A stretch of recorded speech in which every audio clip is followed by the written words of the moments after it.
Disconnecting wireless device. জন্মদিনৰ বাবে মই দুআষাৰমান ক'বলৈ আহিছোঁ। যদি ভুল ভ্ৰান্তি হয় ক্ষমা কৰি দিব।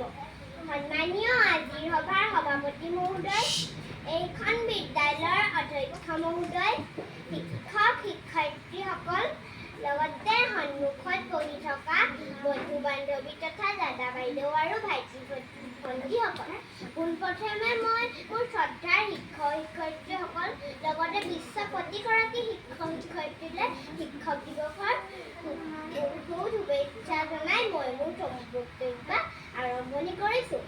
আজি এই পবিত্ৰ দিনটোত মোক দুআষাৰমান ক'বলৈ সুযোগ দিয়াৰ বাবে শিক্ষাগুৰুসকলক বহুত বহুত ধন্যবাদ জনাইছোঁ।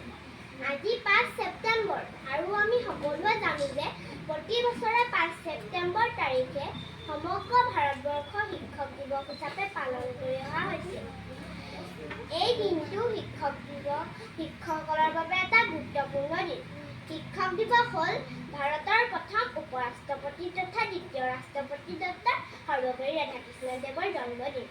তেওঁ ৰাষ্ট্ৰপতি হৈ থকা অৱস্থাত ছাত্ৰ এটা গোটেই তেওঁক জন্মদিন উদযাপন কৰাৰ বাবে তেওঁক অনুমতি বিচাৰিছিল। তেতিয়া সৰ্বপল্লী ৰাধাকৃষ্ণদেৱে কৈছিল, মোৰ জন্মদিনটো বেলেগকৈ পতাতকৈ এই দিনটো শিক্ষক দিৱস ৰূপে পালন কৰিলে মই গৌৰৱান্বিত হ'ম।